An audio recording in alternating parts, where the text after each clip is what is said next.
209 run बनाए 3 wicket के नुकसान पर। जैक क्रॉली को पहले ही ओवर में जसप्रीत बुमराह ने इस इनिंग्स में चलता कर दिया था। 6 गेंदें उन्होंने खेली, 4 रन बनाए। बेन डकेट 62 रन उन्होंने बनाए, 94 गेंदों का सामना किया। बेन डकेट का भी कैच छूटा था। ओली पॉप जो 100 रन बनाकर खेल रहे हैं, नाबाद है अभी, उनका भी कैच छूटा। जो रूट जो 28 रन बनाकर आउट हुए, उनका भी कैच छूटा था यहां पर। और हैरी ब्रूक जो कि अभी बिना खाता खोले नॉट आउट है, उनका भी यहां पर आउट हो गए थे, डिसमिसल हो गया था, लेकिन वो नो बॉल हो गई थी यहां पर। तो इस तरीके से कुल 3 विकेट गिरे अब तक। सिर्फ तीनों के तीनों विकेट जसप्रीत बुमराह ने लिए हैं। 13 ओवर की गेंदबाजी की है, 48 रन दिए हैं। इसके अलावा सिराज ने 14 ओवर किए, विकेट नहीं मिला। प्रसिद्ध कृष्णा ने 10 ओवर किए, उन्हें भी विकेट नहीं मिला। रविंद्र जडेजा ने 9 ओवर किए हैं और शार्दुल ठाकुर ने 3 ओवर किए हैं। 23 रन जैसा कि आपने कहा उन्होंने खर्च किए हैं। 3 ओवर किए 23 रन खर्च किए उन्होंने। तो इस तरीके से आज है, लेकिन जिस तरीके से टीम इंडिया ने सबसे पहले बल्लेबाजी करी, 471 तक टीम इंडिया पहुंची थी। सबसे पहले तो क्या वहां पे थोड़ी सी हड़बड़ाहट दिखाई दी कि हम जल्दी से गेंदबाजी करना चाहते हैं, उसको कैपिटलाइज करना चाहते हैं, ये सोच नजर आई। लेकिन क्या आप ये सोच भी रख सकते थे कि यार 600 बनाएंगे, एक ही पारी में बल्लेबाजी करेंगे और इंग्लैंड को निपटा देंगे हम वहां पर? या फिर फील्डर्स का साथ नहीं मिला जो आप करना चाह रहे थे उसमें?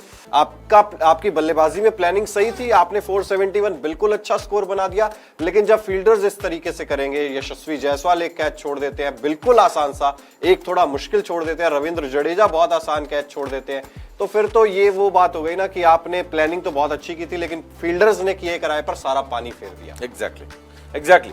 आपका प्लानिंग आप कर सकते हो, लेकिन उस प्लान को सक्सेसफुल करने के लिए उसको अप्लाई और उसको एग्जीक्यूट तो करना पड़ेगा भाई। बिल्कुल। आपने एग्जीक्यूशन में अगर कमी छोड़ दी तो फिर आपका कैचेस भी तो बुमराह की गेंदबाजी पर ही ड्रॉप हुए ना सारे के सारे। वो बात तो है, लेकिन आपने अगर, चलो मैं मान लेता हूं कि 471 ये आइडिया अच्छा हो सकता था कि 23 खेल के हम 600 बना दें, एक ही बार बैटिंग करें। नहीं किया, 471 भी ठीक रन आपने बना दिया, हालांकि नीचे से बिल्कुल कंट्रीब्यूशन आया नहीं आपको। मुझे लगता है कि आपने अपनी स्ट्रैटेजी चेंज की। उन्होंने देखा कि बादल छा रहे हैं, बारिश होने वाली, तेजी से बैटिंग करो, और जब बारिश आ जाएगी और बादल छा जाएंगे तो हमारे पास गेंद हमारे हाथ में आ जाएगी और हमें विकेट्स मिलेंगे।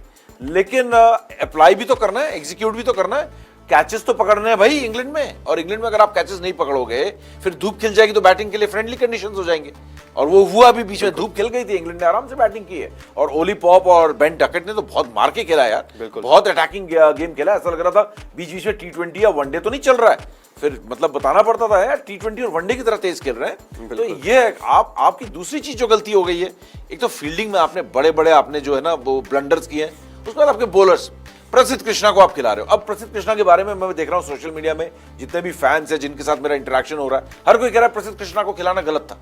और मुझे भी लगता है कि आप प्रसिद्ध को नहीं खिलाना चाहिए था, आपको अर्शदीप को खिलाना चाहिए था। आप तीनों राइट आर्म लेके गए, एक लेफ्ट आर्म भी तो ले जाते यार। आपके पास ऑप्शन था, आप नहीं लेके गए। मैं तो आकाशदीप के साथ जाने की बात सोच रहा था। तो चलो, अब जो किया सो किया, लेकिन प्रसिद्ध कृष्णा को आप देखोगे, कमेंटेटर्स की बात करें जो फॉर्मर स्टार प्लेयर्स हैं, वो भी बोल रहे हैं प्रसिद्ध गेंद को बहुत पटक रहे हैं, हिट द डेक बॉलर है, डेक को हिट कर रहे हैं। इंग्लैंड में हिट द डेक का काम नहीं चलता ज्यादा, आप थोड़ी सी गेंद को छोड़ें आगे। टप्पा जो है ऑस्ट्रेलिया का पीछे है और इंग्लैंड का थोड़ा सा आगे है, हर किसी को मालूम है, चिराग को भी मालूम है, समीप राजगुरु को भी मालूम है, तो प्रसिद्ध कृष्णा को ना मालूम हो ये तो नहीं हो सकता है। क्रिकेट की हर बड़ी खबर, हर बड़े अपडेट और लाइव डिस्कशन के लिए जुड़िए मेरे साथ सिर्फ India TV cricket YouTube channel पर।